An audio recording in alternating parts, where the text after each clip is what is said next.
Usapang pagkain po tayo. It's another Monday, kaya another recipe ang hatid po namin sa inyo. Dahil katatapos nga lang po ng Holy Week at marami po sa atin ay umiwas sa karne. Abay ngayon, isasatisfy po natin ang ating meat cravings sa salt and pepper spare ribs na ituturo po namin sa inyo dito sa Sarap Pinoy. Let's all watch this. Madalas hindi na kailangan ng sangkaterbang rekado para magawa ang isang winning dish. Minsan, simple lang ang sikreto, like our all-time favorite na salt and pepper spare ribs. Sa tamang timpla at perfect na luto, siguradong mapapa-extra rice ka sa sarap. Kaya kung gusto mong matutunan kung paano ito lutuin, tara na sa Cubao at alamin natin kay Chef Arvin De Vera ang sikreto sa likod ng malinamnam na ribs dito sa Sarap Pinoy.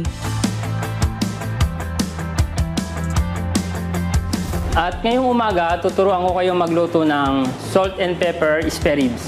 Meron tayo ditong spare ribs na in-steam natin ng 45 minutes. Ipiprito natin siya ng may coating na flour. Pwede na natin siyang igisa. Maglalagay tayo ng margarine.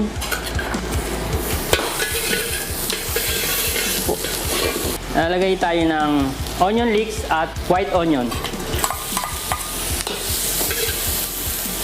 Lalagay din natin ng bell pepper. At ilagay natin ng chili finger. Igisa lang natin siya.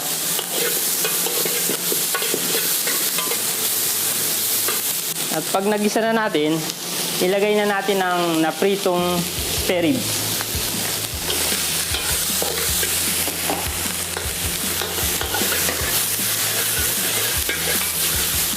Maglagay tayo ng liquid seasoning,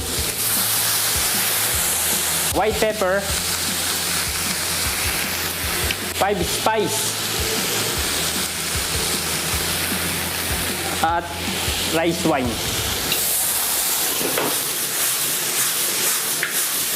At ngayon, luto na ang ating salt and pepper spare ribs. Pwede na tayong mag-plating.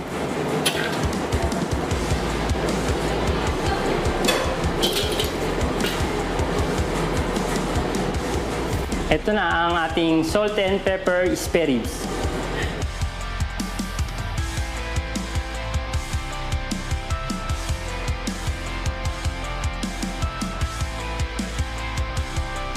Kaya next time na mag-crave ka ng something crispy, savory at may saktong anghang, you already know salt and pepper spare ribs na yan. Simple lang pero deadly delicious.